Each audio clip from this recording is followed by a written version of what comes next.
So before we left the last time, we were talking about Pareto charts and circle graphs, correct? Is that correct? What's a Pareto chart?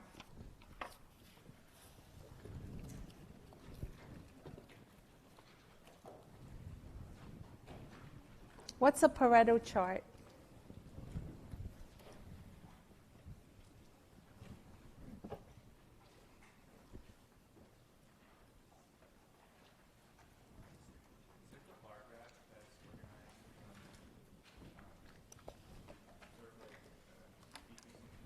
Yeah, it's just a bar graph that is in decreasing order of frequency, like this. It's used for qualitative data, Pareto.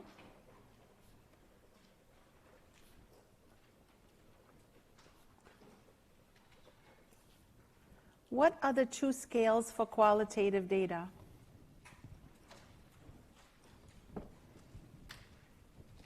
It has two scales of measurement, right? What are they?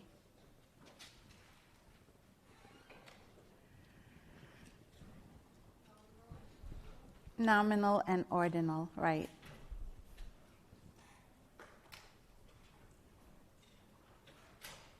Okay, so same thing for circle graph, only the circle graph has to represent parts of a whole, right? Just bear with me while I do these examples, which are pretty easy and straightforward, okay? Time spent in physical therapy, I'm on page 9 of your class notes. Time spent in physical therapy, minimal,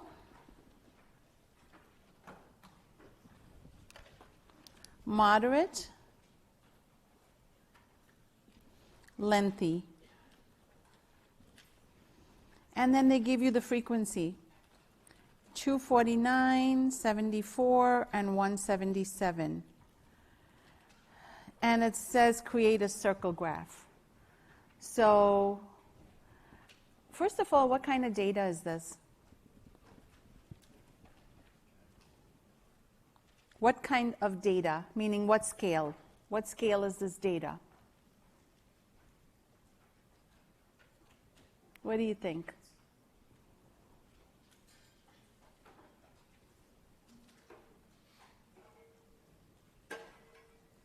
Circle graph is used for what kind of data? Qualitative or quantitative? Qualitative. So you only have two options, nominal or ordinal, right? Which will it be? Yeah. Ordinal, because these are getting longer and longer, right? Ordinal. Okay, so how do I create a circle graph for this data? First thing I do is I take this total. What's the total of these? Can you get it from me?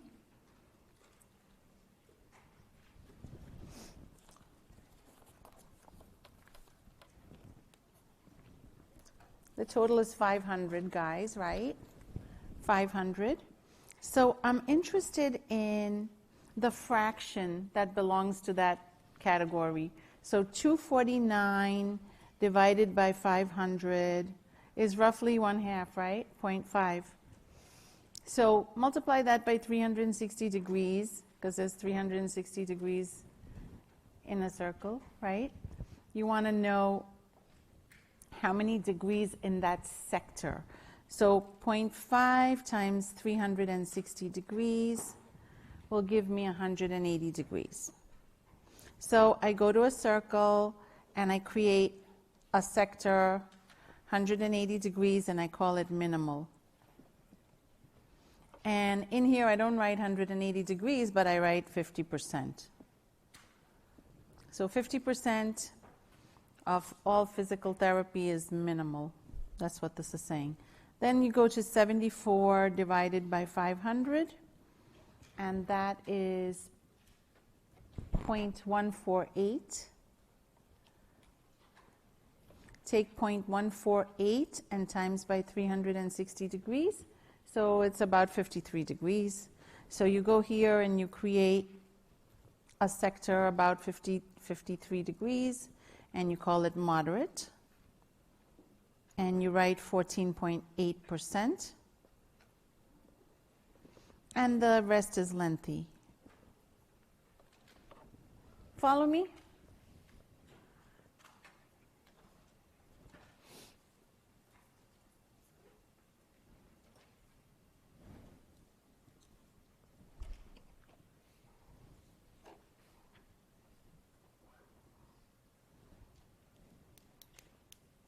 That's your circle graph or pie chart. Any issues? Let's go to the next page. Next page is a frequency distribution table. I'm on page 10. So they gave me a bunch of XIs and FIs right here. XI is the data point. Fi is the frequency of that data. So this is saying that 10 occurs twice, 9 occurs 5 times, like that, all the way to 4 occurring twice. So first question is, what is N? The size of the data set. What is N?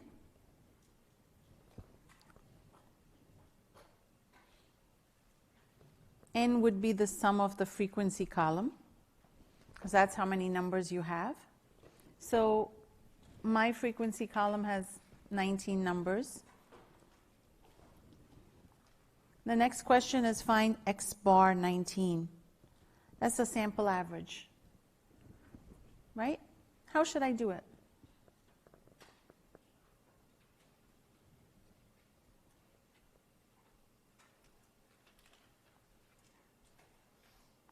I want the average. So can I go down and add these up and divide by 1, 2, 3, 4, 5? Can I do that? No? Why not?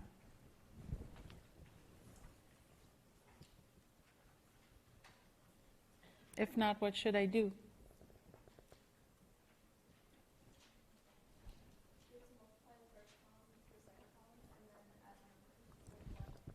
So summation xi fi divided by summation fi.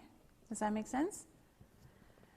So it's saying 10 occurs twice, 9 occurs 5 times, and so forth, plus 8 occurs 7 times, plus 7 occurs 3 times, plus 4 occurs 2 times, divided by 19, because I have 19 numbers. Agree? Because each one has a different multiplicity, right? That's a frequency table, this one. It's an individual frequency table. A grouped frequency table wouldn't have individual numbers, it would have groups of numbers on the left-hand side.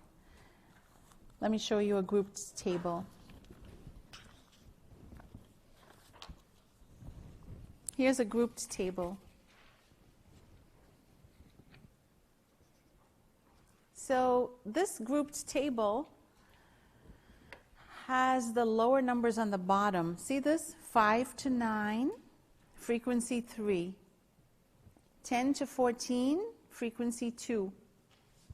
15 to 19, frequency 1. So this tells me that there are 3 bars. Let's get started. Let's draw the histogram that belongs to this grouped frequency table. So first of all, I start at 5. Here I make a little tilde here, meaning it's not to scale there. And then I start 5 to 9. And then 10 through 14. So this is frequency 3 right here. And then the next one has 10 to 14, frequency 2.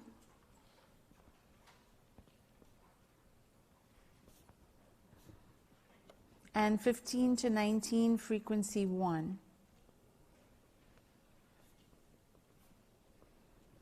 This is supposed to be a histogram, right? The bars in a histogram are supposed to touch. So first of all, let me define these as class boundaries. I should say class intervals.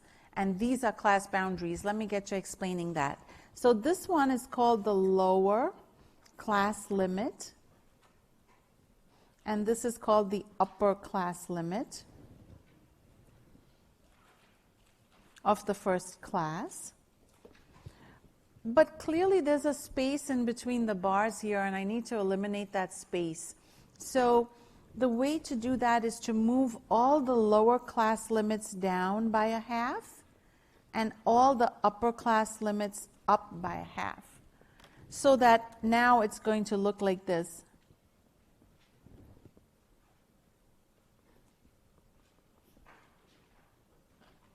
That's the first bar now, this one. Now this is a 10. It's the lower class limit of the second class. Move it down and move this one up. So all these black lines are called class boundaries. The blue lines were class limits. So let me create class intervals. The last one was 15 to 19, but this one moved down and this one moved up. So when I create the class boundary, it would go from 14.5 to 19.5. And then the previous one was 10 through 14. So this one would be 9.5 to 14.5. And now there's no gap, because this guy has moved down. So it looks like this now. So how wide are these? These are 5 wide, because I'm looking here. The class width is 5. The class width is 5. This is the class width.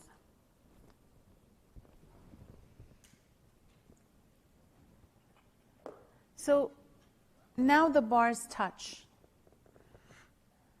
The class mark or the class midpoint has not been altered. So the class midpoint was here.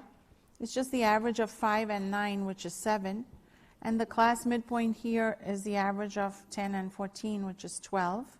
And the class midpoint here is the average of 15 and 19, which is 17. That's the midpoint.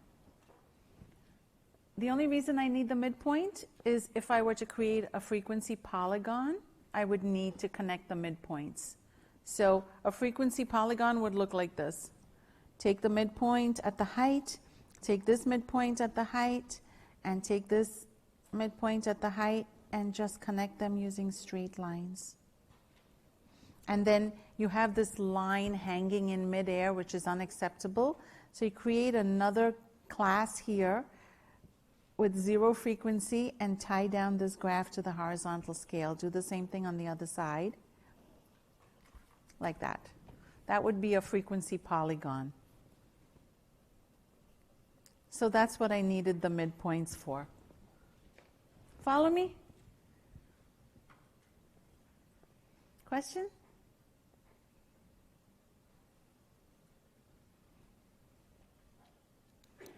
I can draw 2 frequency polygons on the same scale. Do you have any questions regarding this first, before I move on? Notice that the class width is 5. That's the distance between the class boundary, between 4.5 and 9.5 here, right? The class width is 5. And notice also that 5, all of these guys are multiples of 5 right here. And 5 is also the distance between 5 and 10 and 15. And all of these are multiples of 5.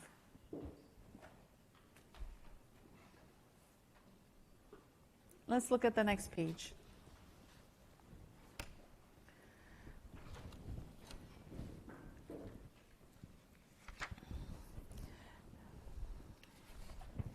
So the next page in your notes is page 11. It gives me some data, and they ask you to create a histogram. Look, nobody's creating a histogram by hand, right? You're just going to go to your software package and say, I want roughly so many bars. Go create a histogram for me. But how do they do it? This is what we have to learn now. So here's your data. They gave you a bunch of data, 82, 75, 88, blah, blah, blah, all the way to 60. So I think in your notes I gave you steps for creating a histogram. They appear on page 10. It says, locate the largest and smallest observations and compute the range of the data set. So what's the range of my data set? Range is max minus min, right? So what is the range of my data set?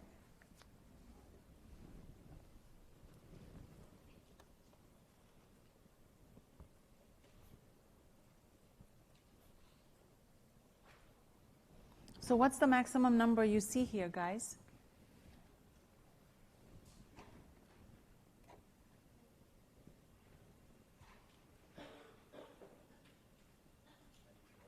$94. And what's the min?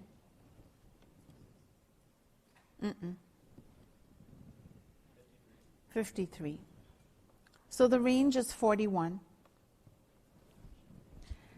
The next step says the class width is the range divided by the number of classes. So in this example, it says create a histogram with about 10 bars. So I'm going to take my 41, which is the range, and divide it by 10. So class width is equal to 41 over 10, which is 4.1. Kind of unwieldy to work with. So round up to the next integer,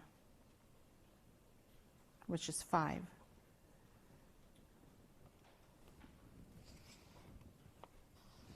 The next step says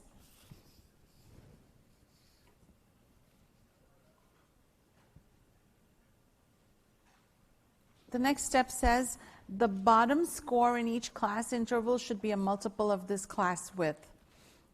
Depending on the lowest score, we choose the lower limit of the first class interval.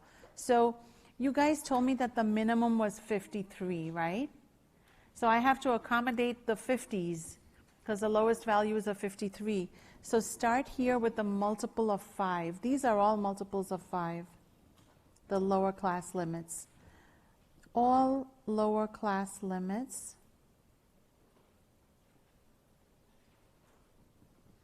are multiples of 5, which is the class width. So I have 50, 55, 60, 65, and so forth.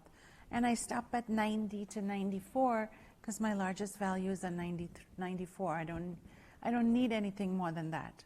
Got it? Then I find the midpoints of these. So the midpoint is just the average. So it's 52 is the first one. And then you can just add 5. You don't have to find averages for everybody. Just add 5. Add the class width. Then you look through this data and you see how many of these values fall in each of these intervals. So I see that between 50 and 54, I only have one value, this one, and that's a 53. Between 55 and 59, I only have one value, and that's a 58, and so forth. So in that way, I create a frequency column. Then I have class boundaries, which are obtained by moving this one lower class limit to the left by 1/2, and the upper class limit to the right by 1/2. That's how the boundaries are created. Follow me? Yeah? Always. Yeah. So after the frequency column has been created, you are ready to draw your histogram. Let's draw the histogram. So unfortunately, it's on the back. Let me do it. I have frequency 1131345543. So it would be like this, right? 1, well, it should not start there, so let me start here. 1, 1, 3, 1, 3, 4, 5, 4, 3. 3, 4, 5, 4, and 3.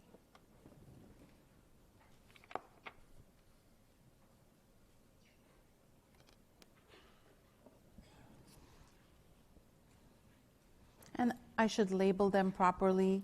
So you label the class boundaries like this: 49.5 to 54.5 to 59.5 to 64.5 and so forth, ending at 94.5. And you label this class boundaries. And the vertical axis is labeled frequency. Follow?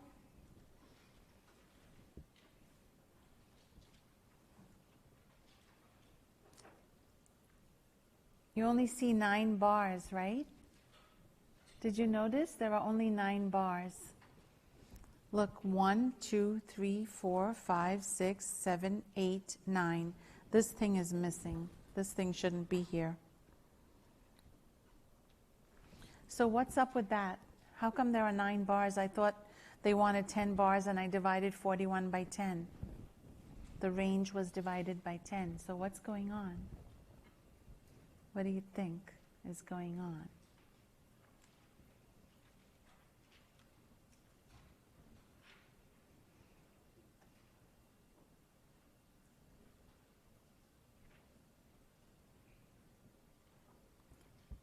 I had a range of 41 and I was supposed to fit 10 bars to that range of 41.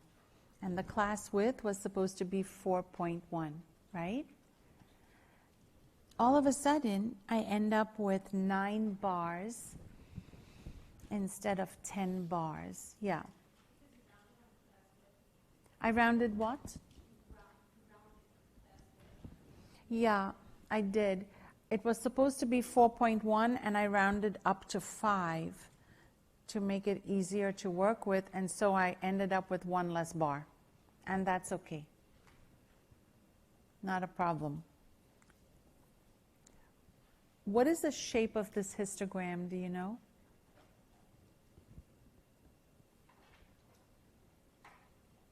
Is it symmetrical? It's clearly not symmetrical, so what's the opposite of symmetrical? What is that called, do you know?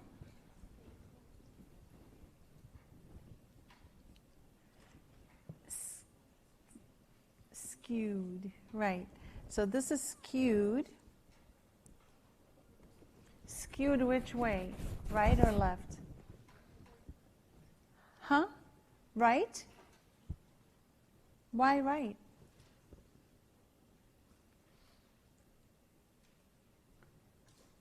Why do you say it's skewed right?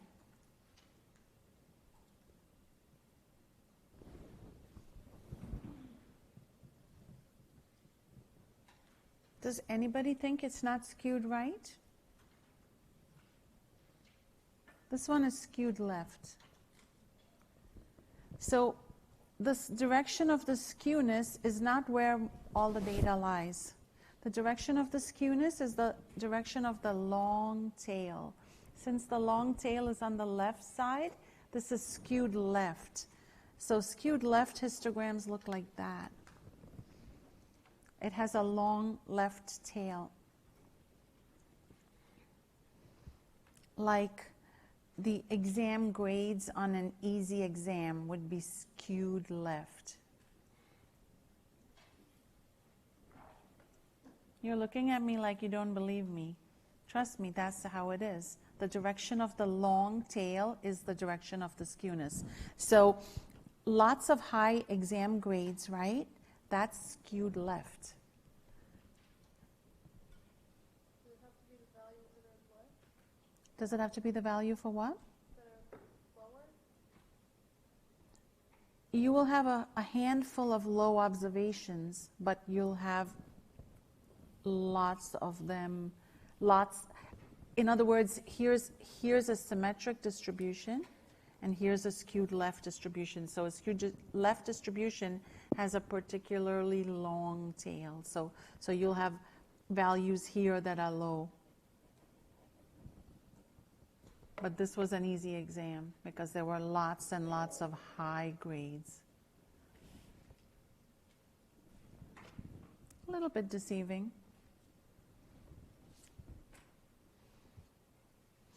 So it says here, notice that once the histogram is created, the original data points are no longer visible. So you lose the data, right? All I know is that there were three values here, but I have no idea what those three values were anymore. Let's look at the next page. Commonly used terms to describe histograms. So first one is symmetric. Symmetric histogram says when folded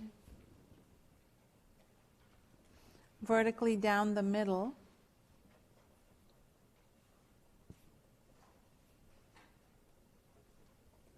both sides are approximately the same.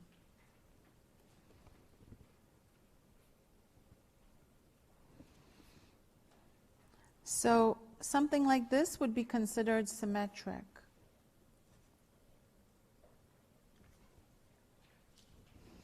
Even though this is a 3 and this is a 2. And this is the center. Does that make sense?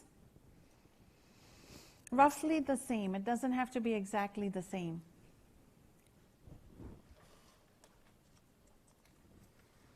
Next one is uniform or rectangular.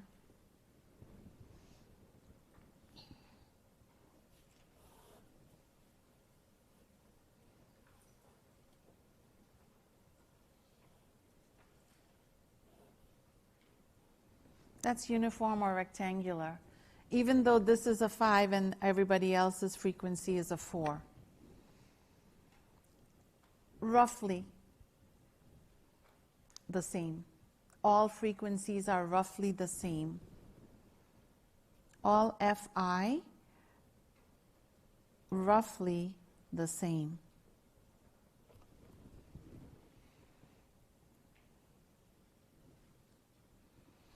Skewed left, you just saw, is called negatively skewed.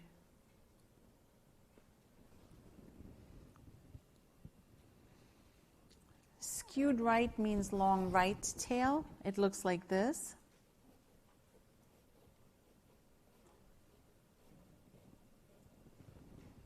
Its general shape is like that. Salaries in a large corporation.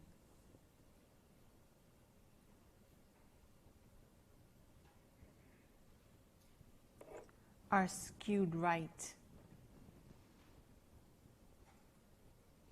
Because there are lots and lots of salaries between, say, 50,000 and 150,000, and then you have some high salaries here. Unimodal means having one large frequency, having one class with large frequency, relatively large compared to everybody else. This is a unimodal distribution.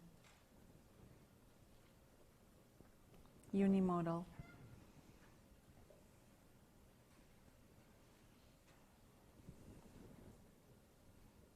This guy is the mode.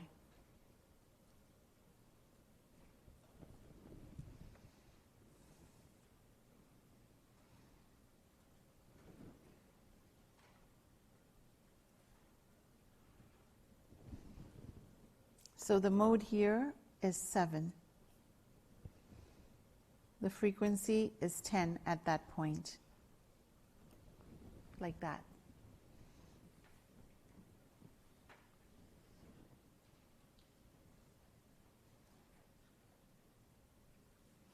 Bimodal means having two classes with high frequency, although they don't necessarily have to be the same, like this.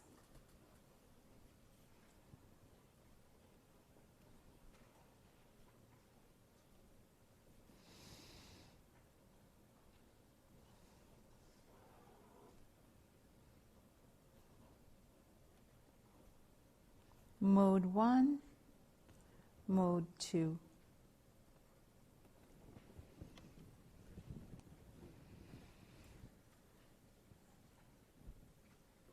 Global deaths are bimodal.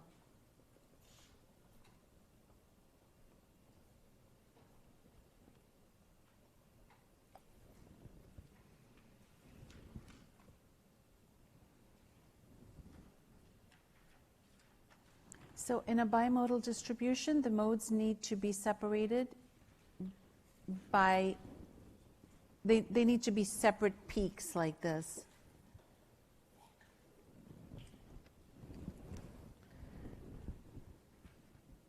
I can make this a little lower if this is bothering you. Okay, now it's unimodal.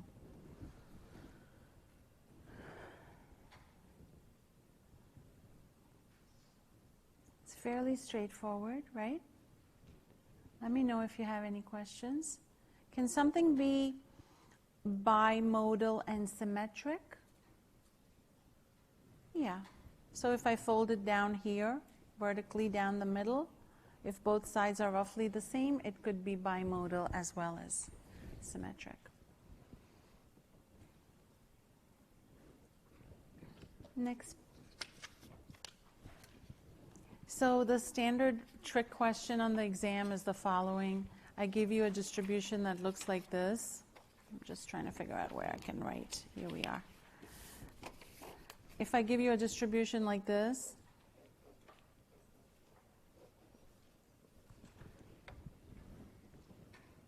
how many modes?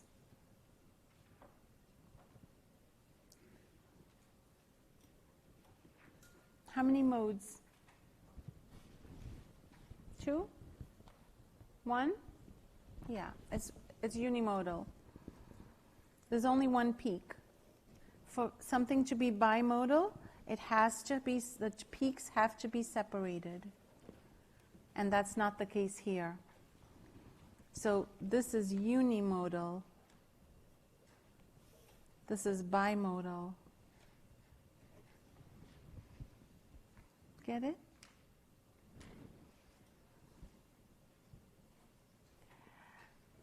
This is multimodal. Notice that the frequencies of the peaks are different. That's okay. This is a J distribution. That's a J distribution. This is a reverse J distribution. It looks like the letter J. This is a reverse J. The difference between this and skewed is that it's missing. It's missing this. Come on. This one's missing. And this one's missing. This would be right skewed. The blue one would be right skewed because it has a long right tail. But if I took these two bars away, it's a reverse J. With the blue bars, it's right skewed. This one is a J distribution. In order for it to be left skewed, it would need a couple of blue bars here. Follow me?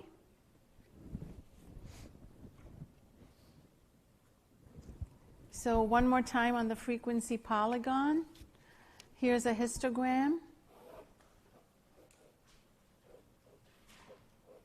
Let's draw a frequency polygon. Connecting midpoints, tying it down to the horizontal scale, same thing here. All I do is create some imaginary class here and then tie it down. And then let's say I have another distribution. Let's say this is the distribution of males, and the distribution of females is this one. Let's make it blue.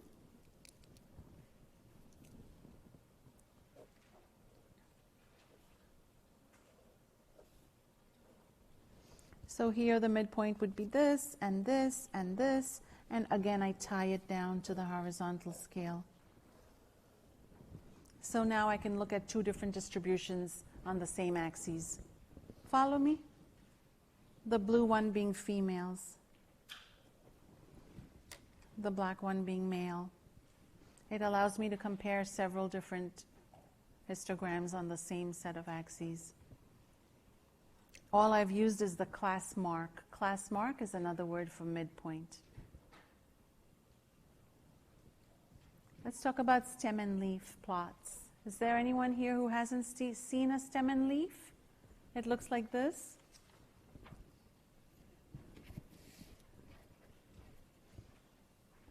Here's the stem and leaf plot for page 11 data, the same data that I used to draw the histogram with. Is there anyone who has not seen a stem and leaf?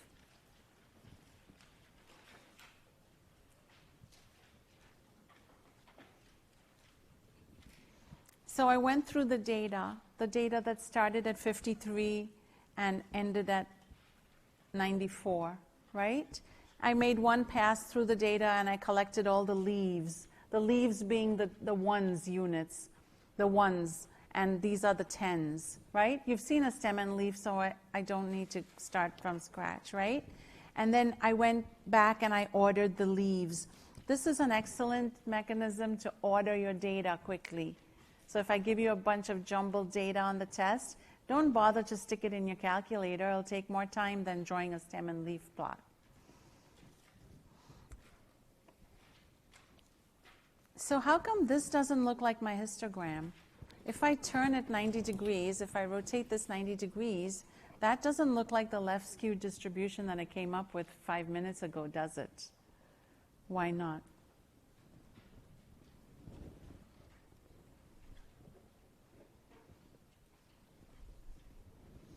Why doesn't this look like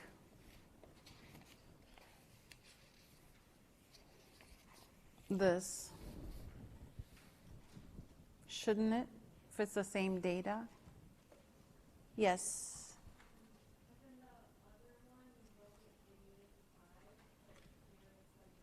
Here the class width was 5, and here the class width is 10, because all the 50s are in this row. These are the leaves, those are the ones, and these are the tens, right? So here the class width is 10 because these numbers here stretch from 50 to 59, right? And they all would be in this row. Whereas in the previous histogram, the class width was just 5. So of course they're going to look different. Let's create a two-way split stem and leaf display. It's a two-way split. That means that all numbers from 50 to 54 go in the first stem of 5, and all numbers 55 through 59 would go in the second stem of 5.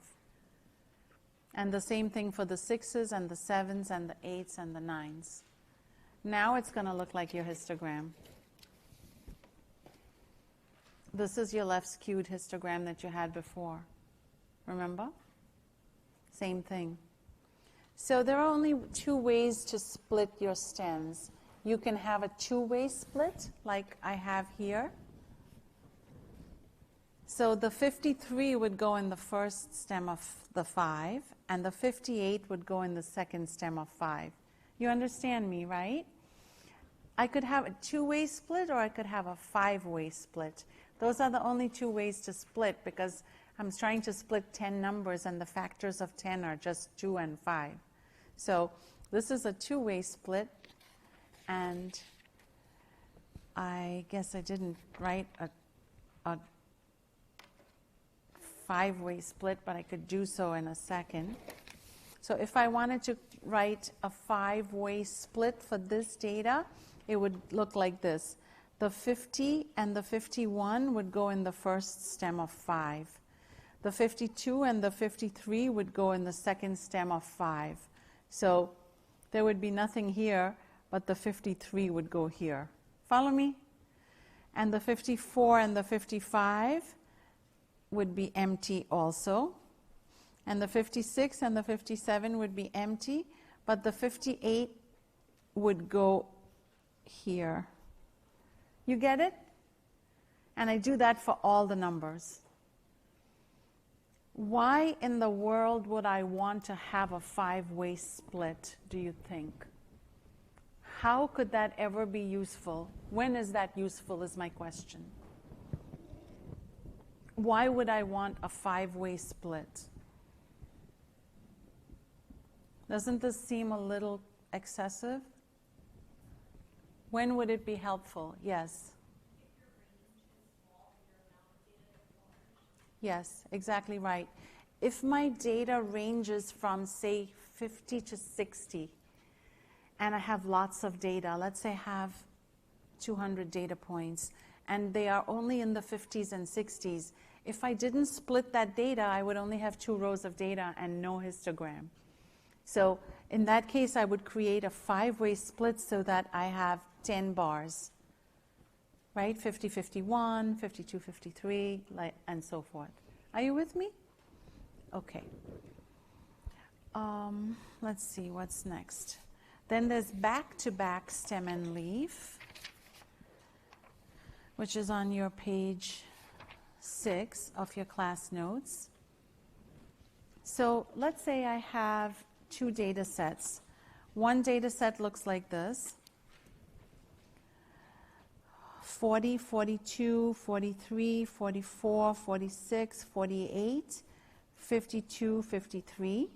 And the second data set looks like this. 46, 48, 50, 52, 54, 56. I can create a back-to-back stem and leaf so that the 2 distributions can be compared at the same time. So the stems are 4. Do you want to do a 2-way split maybe? Let's split it 2 ways. So this would be 4, 4, 5, 5. The first distribution goes to the right. So it would be like this: 40, 42, 43, 44, 46, 48. And the next one would be 52, 53. I'm done with the first distribution. And then the second distribution goes like this: 46, 48. Notice it goes outward this way. 46, this is a 46. And this is a 48 going this way. So 46, 48, 50, 52, 54, 56. Just like that. And these are the stems, but they would just leave a little more space there. There wouldn't be any dotted line there. Are you with me? That's a back-to-back split stem. And of course, it can be split 5 ways as well. Okay, so that's that. The next one is a scatter plot. A scatter plot shows every x comma y. X, of course, is the predictor variable, explanatory variable, and y is the response variable. Do you guys know what a regression line is? Do you know what a regression line is? A regression line is the least squares line, or the line of best fit through the data. Yes? It's denoted by y hat. This is called y hat. It's a straight line, so we call it y equals mx plus b is this equation. Its slope is given by r sy over sx, where r is the Pearson correlation coefficient for the sample. Sy is the standard deviation of y. Sx is the standard deviation of x. I'll define all these terms as we go along. B is the y-intercept, where this line hits the y-axis. And B is given by y bar minus mx bar, where y bar and x bar are the means of the y's and the x's. So the regression line is such that the distance between the line and the y of every data point is minimized. Right? So it minimizes the sum of the residuals, where the residual is the distance between the line and the y coordinate of that point. Follow me? You're trying to minimize the sums of the residual, the sum of the residuals squared. The reason why we're squaring the residual is the error. The reason why we're squaring the error is because some points lie on the top above the line and some points lie below the line. So if I just minimize the sum of the residuals, they would all cancel out because the positive errors would cancel with the negative errors. So in doing this, we square the residuals and then we minimize the sum of them so that they don't cancel. Follow me?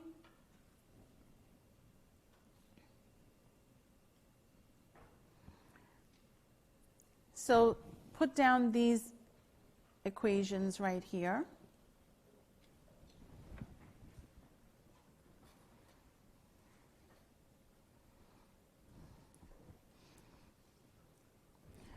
There is something called rho. Rho is a Greek letter. It's a parameter. It's called the Pearson's correlation coefficient, and it gives you the strength of the linear relationship between x and y. Only linear relationships are describable by looking at rho. So the value of rho lies between -1 and 1. Inclusive, and R is its counterpart from the sample. So rho and R describe how close to the regression line the points lie. So if you have a very wide scatter, your rho is going to be very low. The absolute value of your rho will be very low. So there are two components to rho. Let me see what I have on the next page.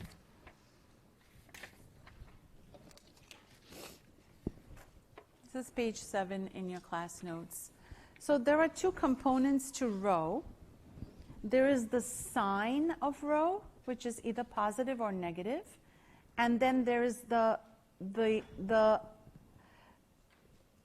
value of rho, the magnitude of rho, which tells you how close the points are to the line. So a rho of 0.85 means that they're very, very close to the line. This is considered a very high value of rho. And it's positive because the line has a positive slope. That means that as x increases, y increases. Something like this has a perfect rho of -1 because every point is on the line itself. And as x increases, y decreases. So it's negative. But since the points sit directly on the line, it's a perfect negative relationship. Follow me? This is a perfect positive relationship. X increases, y increases. So it's positive. So you can just look at the slope of the regression line to pick up the positive or the negative. And then you can look at how tight the points are to the line to pick up the magnitude of rho. Something like this would have a positive rho because the slope is positive, but the scatter is far, all the points are far from the line, so the rho would be a low value. Follow me? Yes or no? So what about something that looks like this?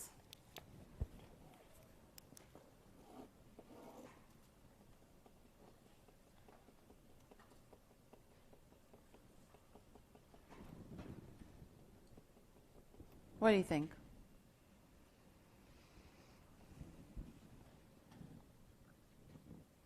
And what about something like this?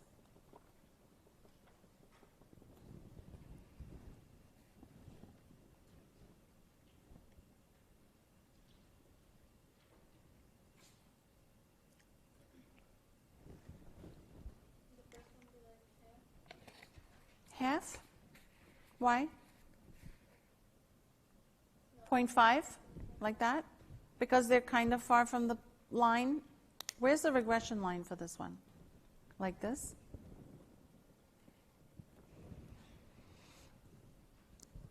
Is there a relationship between x and y? Rho measures the strength of the linear relationship between x and y.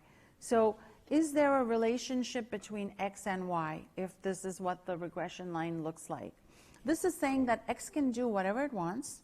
It can be 0, it can be 1, it can be 2, 3, 4, 5, 6, and y is going to stay 7. That's what this is saying. So this is saying there's no relationship between x and y because x can run the gamut and y stays constant. So there is no relationship between x and y, so rho is 0. No linear relationship, so rho is 0 here. And exactly the same thing here. Y can do whatever it wants and x stays constant. So rho is 0 there also.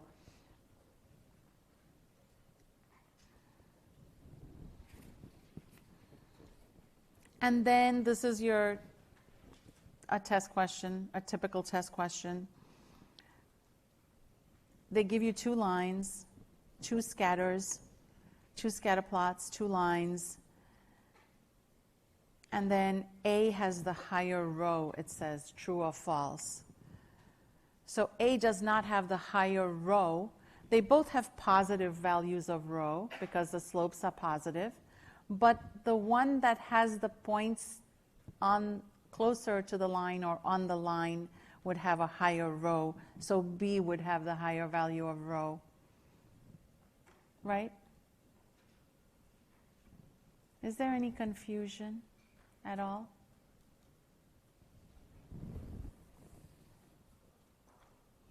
Here's rho equals 0 also because there's no relationship between x and y.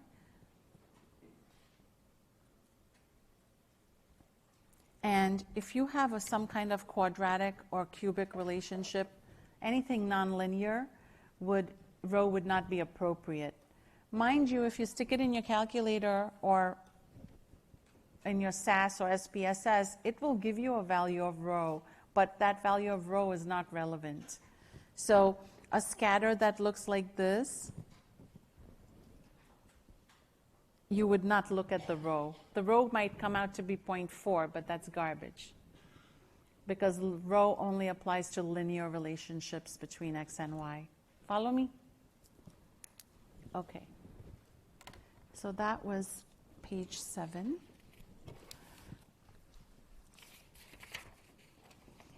Here's the formula for R. R is the sample correlation coefficient. Rho is the population correlation coefficient. They're counterparts. It's just like mu and x bar. Same thing. Or sigma and s. Follow me?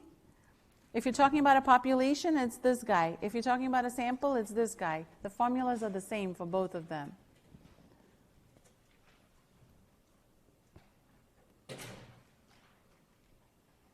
So this is saying find the mean of all the x's, take every data point minus the mean, multiply it by the data point, the y of the data point minus the mean of the y's, take the product, take the sum, and then divide by the deviation squared on the x times the deviation squared on the y and the square root of that.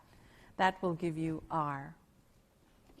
You're never going to be asked to find R in this class because the calculator or an SPSS would do that for you. Excel would do that for you if you needed it. Let's look at the bottom of page 1, the next set of notes.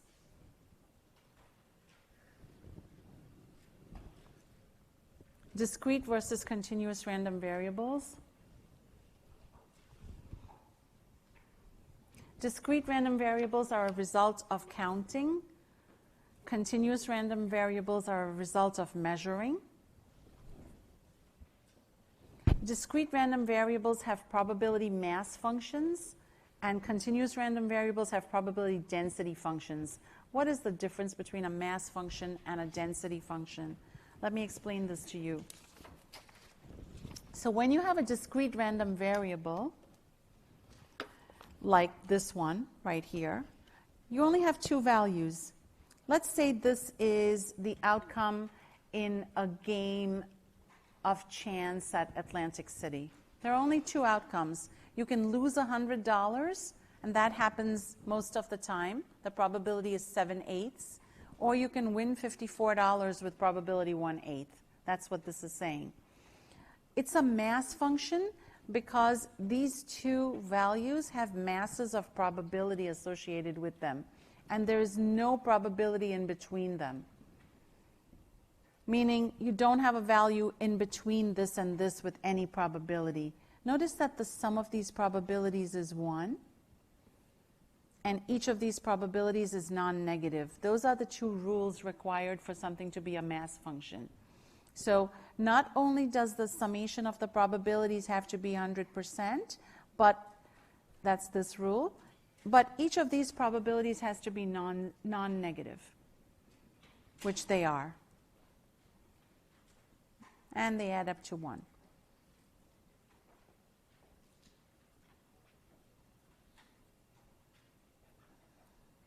So your die, when you toss a fair die, that would have a probability mass function that looks like this.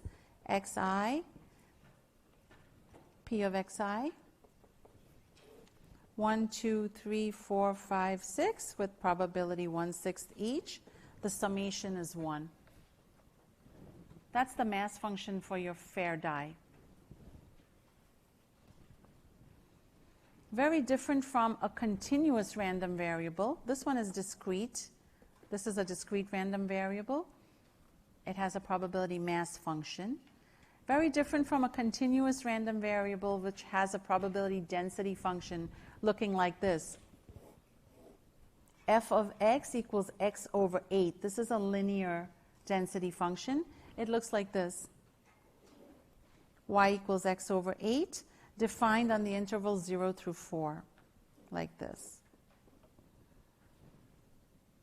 So the rules that apply here are f of x greater than or equal to 0.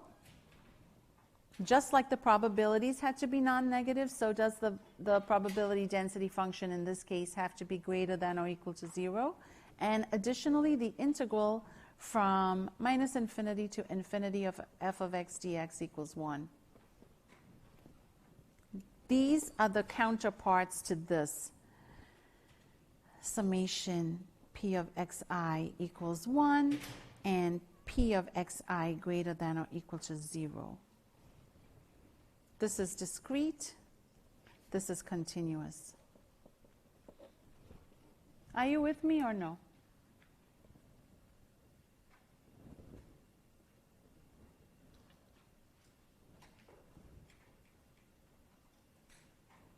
So the total probability under any probability density function is 1. That's what this is saying. The total area. Area is probability, by the way. Area equals probability. So the total area under any density function is 1. So on an exam, I could give you a density function that looks like this. Something from 0 to 5 and something else from 5 to 10, and ask you for the probability between 4 and 8, let's say. Something like this.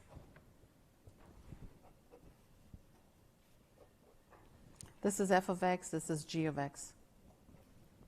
So the way that you would compute this is to say probability, x lies between 4 and 8, and it doesn't matter whether I put the equal to sign there or not, because in continuous cases there is no probability at any particular point. The probability that x lies between 4 and 8 is the integral from 4 to 5 of f of x dx. You guys know how to integrate, right? Plus integral from 5 to 8 of g of x dx. That is this probability right here. Follow me? Yes or no? Those two functions will be defined, and you will be able to take the integral. It'll be a nice, clean, linear function so that you can integrate easily. Let's go to the next page. I said everything that's on this page already.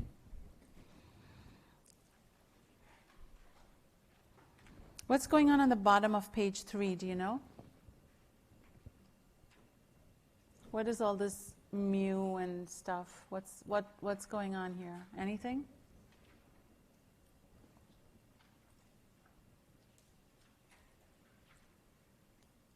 What is all this?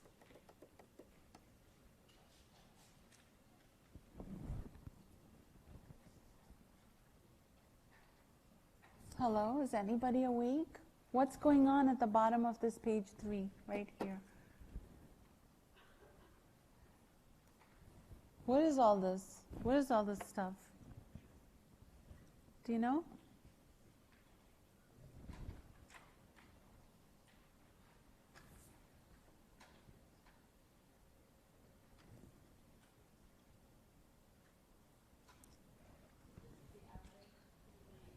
Yeah, it's just the mean. It's just the mean. Now we're going to talk about mean, median, and mode, okay?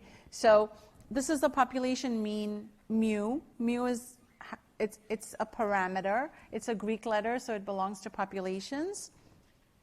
How do you find the mean? You add them all up. You add all the data values up and divide by n. And this, of course, is the sample mean, x bar n. Same formula, just lowercase n here and uppercase n here.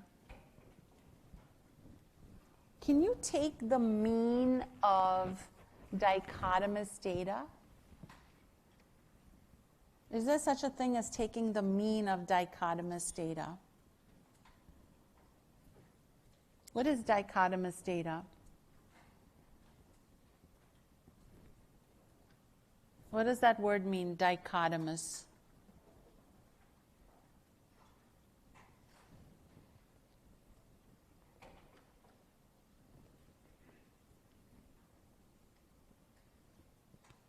Yeah. Two options. Yeah, just two options like male, female, present, absent, low birth weight, normal birth weight. Anything that has only two options, right? So how could that make sense? If I have dichotomous data like male and female, how would I be taking the mean of that, do you think? Is it reasonable to take the mean of male and female? It's categorical data, right? Male and female is categorical. So how do you take the mean of that if there are only two options?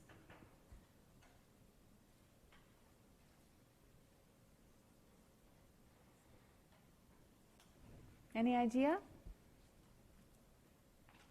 What happens if I assign a 0 to one category and a 1 to the other category, since there are only two, and I make it binary, 0, 1? Then can I take the mean? And what does the mean represent in that case? How about we assign a 0 to all males and a 1 to all females? What happens when I take the mean of all those zeros and ones? Add them. Taking the mean means add them up and divide by however many there are, right? So if a 0 is assigned to all the males and a 1 is assigned to all the females, or vice versa, it doesn't really matter, add them up. So every male will contribute a 0 to the sum on the top, right?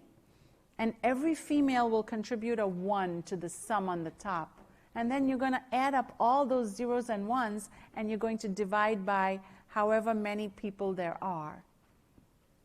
So what will it give you when you're all done? What will it do? I don't hear you. So it'll give you the number of females on the top, and on the bottom it'll give you the total population. So it will give you the fraction of the population that's assigned the 1. So in our case, the females were assigned the 1. So it'll give you the fraction of the population that's female, correct? That's the first step in something called logistic regression. So if you take a lot of stats, it won't be AMS 310, but the next one, if you take a lot of stats, they will teach you something called logistic regression, and that's the very first step in logistic regression, where you have dichotomous data. It's categorical. You assign a 0 to one thing and a 1 to the other variable, and then you take the mean. And the mean gives you the fraction of the population that was given the 1, was assigned the 1. So you can take the mean of dichotomous data if you assign a 0 to one and a 1 to the other. Follow me?